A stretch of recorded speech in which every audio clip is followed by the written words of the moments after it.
પંચમહાલના શેખપુર ગામમાંથી બાઇક ચોરી કરનાર ઝડપાયો છે। પોલીસે પંચમહાલ તથા વડોદરા જિલ્લામાંથી જુદી જુદી જગ્યાએ ચોરી કરેલી 19 જેટલી બાઇકો ઝડપી પાડી છે। પોલીસ તપાસ દરમિયાન આરોપીના શેખપુર સ્થિત ઘરેથી 5 બાઇકો સંતાડેલી હાલતમાં મળી આવ્યા। મોજ-શોખ પૂરા કરવા ચોરીના રવાડે ચડેલા આ શખ્સો હાલ જેલમાં ધકેલી દેવાયા છે। પોલીસની ઘનિષ્ઠ પૂછપરછમાં વડોદરા અને પંચમહાલ જિલ્લામાંથી અલગ અલગ જગ્યાએથી બાઇકની ચોરી કર્યા બાદ અલગ અલગ ગામમાં બાઇકો આપી દીધા હોવાની કબૂલાત કરી હતી, જેના આધારે પોલીસે તપાસ કરી તો 19 જેટલી બાઇક જપ્ત કરી આરોપી સામે કાયદેસરની કાર્યવાહી હાથ ધરાઈ છે। ઝડપાયેલા આરોપીની ડુપ્લિકેટ ચાવી અને લોક તોડીને બાઇકની ચોરી કરતો હોવાની મોડસ ઓપરન્ડી સામે આવી।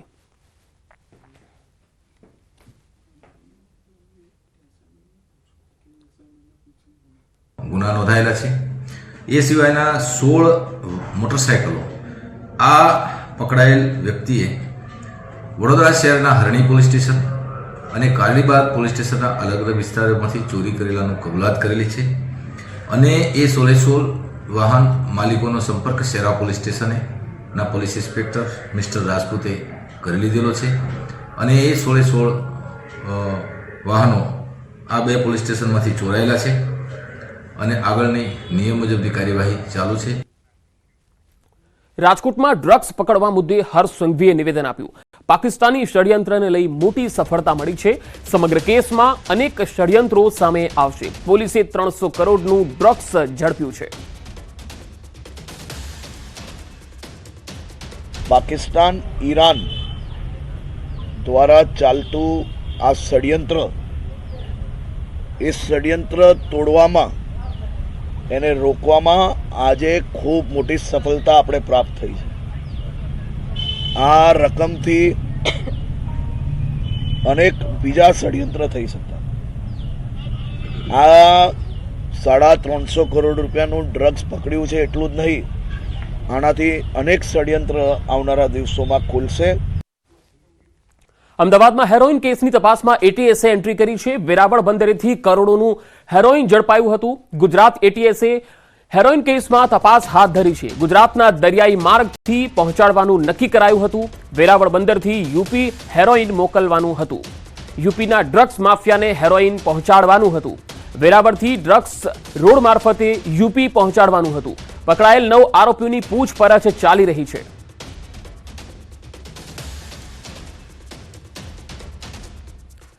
ગોંડલમાં 100 વર્ષ જૂના બ્રિજનો જે મામલો હતો, રાજ્ય સરકારે આ બ્રિજને લઈને હાઈકોર્ટને માહિતી આપી છે। રાજ્ય સરકારે નવો બ્રિજ બનાવવા તૈયારી દર્શાવી છે। જૂના બ્રિજની સમાંતર નવો બ્રિજ બનાવવાની તૈયારી છે। હેરિટેજ બ્રિજની જાળવણી માટે પગલાં લેવાશે। 2 વર્ષમાં નવા બ્રિજનું બાંધકામ પણ થઈ જશે।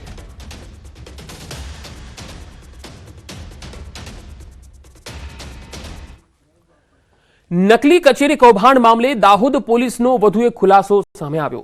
નકલી કચેરી કૌભાંડમાં તત્કાલીન પ્રયોજનના સંજય પંડ્યાની અમદાવાદ ખાતેથી ધરપકડ કરવામાં આવી। નકલી કચેરી કૌભાંડના આ સમગ્ર કાંડમાં સંજય પંડ્યા એપ્રિલ 2022 થી માર્ચ 2023 સુધી દાહોદમાં પ્રાયોજના વહીવટદાર તરીકે ફરજ બજાવતા હતા। સંજય પંડ્યા દ્વારા અબુબકર સાથે મળી 2.78 કરોડ ઉપરાંતના 18 કામો મંજૂર કરીને આખું કૌભાંડ આચરવામાં આવ્યું। કચેરી પ્રકરણમાં પોલીસે અત્યાર સુધીમાં 14 આરોપીઓની ધરપકડ કરી લીધી છે, જ્યારે 2 વોન્ટેડ જાહેર કરાયા છે। દાહોદ પોલીસે તાજેતરમાં નકલી કચેરી કૌભાંડમાં 7 બેંકોના 200 સ્ટેટમેન્ટ સાથેની ચાર્જશીટ નામદાર કોર્ટમાં રજૂ કરી હતી। પકડાયેલા આરોપીઓએ નકલી કચેરી કૌભાંડમાં વાપરેલા સરકારી નાણાં કયા ખર્ચ થયા છે તે માટે પોલીસ દ્વારા ચાર્ટર્ડ એકાઉન્ટન્ટની નિમણૂક પણ કરવામાં આવી છે। કઈ જગ્યાએ નાણાં ખર્ચવામાં આવ્યા તે અંગે પણ કોર્ટની ગાઈડલાઈન પ્રમાણે ટાંચમાં લઈ સરકારના રૂપિયાની પૂરેપૂરી રિકવરી કરવાની પોલીસ દ્વારા કાર્યવાહી હાથ ધરાઈ રહી છે।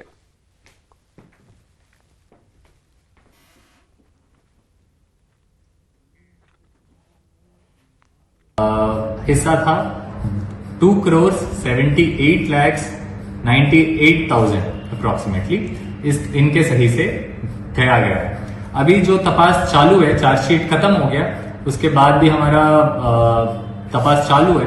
उसके अंदर भी हमको नया एविडेंस मिला इनके अगेंस्ट, जिसके कारण हमको पक्का पता चला इनका इन्वॉल्वमेंट था। उसी के कारण हमने कल इनको अरेस्ट किया। સુરેન્દ્રનગરમાં બાળકોનો શાળામાં પૂરવાનો જે મામલો પ્રકાશમાં આવ્યો હતો, બેદરકારી દાખવનાર જે શિક્ષકો છે તેમની બદલી કરાઈ છે. ફતેપુરા પ્રાથમિક શાળામાં આખી આ ઘટના બની હતી. 2 શિક્ષકોની અન્ય તાલુકામાં બદલી થઈ છે. સાયલા અને ચોટીલા થાન પ્રાથમિક શાળામાં શિક્ષકોની બદલી કરવામાં આવી છે. આચાર્ય અને શિક્ષકોને કારણદર્શક નોટિસ પણ ફટકારવામાં આવી હતી. 17 ફેબ્રુઆરીએ શાળા પાસેથી ખુલાસો માંગવામાં આવેલો હતો. વધુ તપાસ દરમિયાન હજુ કોઈ દોષિત જણાશે તો કાર્યવાહી થશે. 20 થી વધુ બાળકોને શાળામાં બહારથી તાળું મારાયું હતું. શિક્ષકો શાળાને તાળું લગાવીને બહાર નીકળી ગયા હતા. બાળકો રડતા હોવાની ગ્રામજનોને જાણ થતા તાળા તોડવામાં આવ્યા હતા. અમરેલીમાં આસરાણામાં શિક્ષક સામે દુષ્કર્મની ફરિયાદ થઈ છે. વિદ્યાર્થીની સાથે સંબંધો બાંધવાનો આરોપ છે. રાજુલાના ડુંગર પોલીસ સ્ટેશનમાં ફરિયાદ થઈ છે. શિક્ષકે વિદ્યાર્થીને ધમકી આપી હોવાનો પણ આરોપ છે. શિક્ષકની ધરપકડ માટે પોલીસે કવાયત હાથ ધરી છે.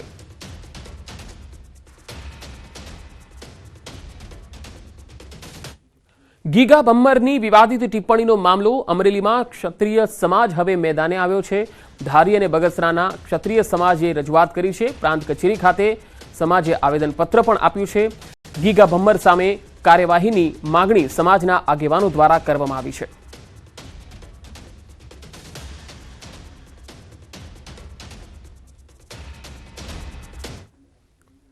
આણંદના સોજિત્રા તાલુકામાં ભૂલકાઓએ શાળા શરૂ કરવાની માંગ સાથે સૂત્રોચ્ચાર કર્યા. ઈસણાવ ગામના ગણેશપુરા વિસ્તારમાં છેલ્લા 3 વર્ષથી પ્રાથમિક શાળા બંધ થતા 25 જેટલા વિદ્યાર્થીઓ પરેશાન થઈ રહ્યા છે. શિક્ષણ વિભાગે 3 વર્ષ પહેલા ઓછી સંખ્યા હોવાનું કારણ આપીને ગણેશપુરા પ્રાથમિક શાળાને તાળા મારી દીધા હતા, જેના કારણે ખેતમજૂરી કરતા અને આર્થિક રીતે નબળા પરિવારના બાળકોનું શિક્ષણ જોખમાયું છે. ગણેશપુરાની શાળામાં અભ્યાસ કરતા બાળકોને ઈસણાવ શાળામાં પ્રવેશ આપી દેવાયો હતો. જોકે નાના બાળકો 2 થી 2.5 કિલોમીટર ચાલીને શાળાએ જવાની ફરજ પડી રહી છે અને તેમાં પણ ચોમાસામાં રસ્તો પર પાણી જ્યારે ભરાયેલા હોય ત્યારે આ બાળકો શાળાએ જઈ શકતા નથી. ત્યારે બાળકોએ ફરી ગણેશપુરા પ્રાથમિક શાળાને શરૂ કરવામાં આવે તેવી માગણી કરી અને સૂત્રોચ્ચાર સાથે વિરોધ નોંધાવ્યો.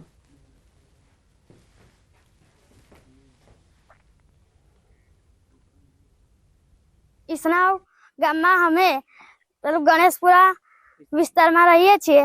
અમારે 3 વર્ષથી ઈસણાવમાં 2 થી 2.5 કિલોમીટર 25 બાળકોને જવું પડે છે. એટલે અમારી ગણેશપુરા સ્કૂલ ચાલુ કરો. ચોમાસામાં બધે રસ્તામાં પાણી ભરાઈ જાય છે, તેથી અમારો અભ્યાસ બગડે છે.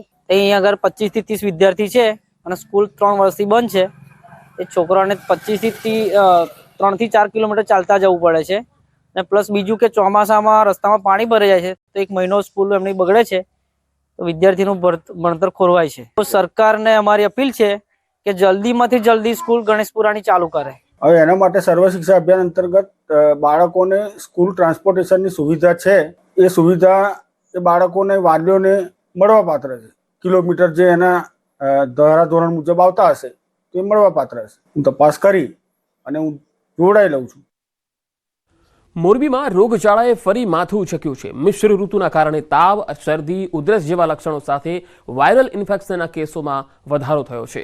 સિવિલ હોસ્પિટલમાં ગત મહિનામાં 978 જેટલા કેસો નોંધાયા હતા, જ્યારે ચાલુ માસના 22 દિવસ દરમિયાન 791 જેટલા કેસ હાલ નોંધાયા છે.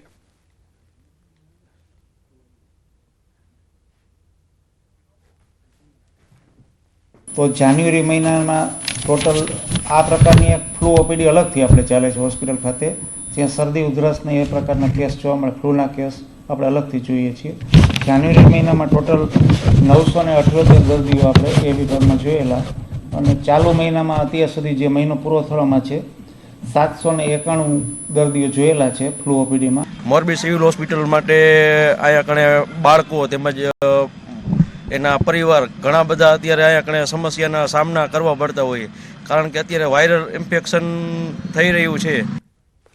અમદાવાદમાં ઔડા દ્વારા શહેરમાં 250 કરોડના ખર્ચે નવા રસ્તાઓ બનશે. અમદાવાદ અને કલોલને જોડતા 6 લેન રોડ સહિત વીઆઈપી રોડ બનશે.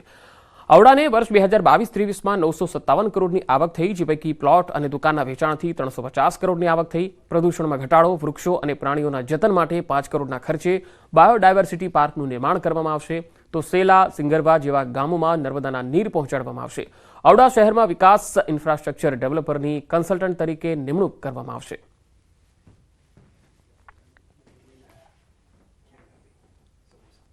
ટાઉન પ્લાનિંગ યોજનાઓ અમલમાં છે, ત્યાં વિકાસની વિવિધ જે પરવાનગીઓ આપવામાં આવે છે એના અંતર્ગત પણ ઔડાને લગભગ 200 કરોડ રૂપિયા જેટલી આવક થવાનો અંદાજ છે.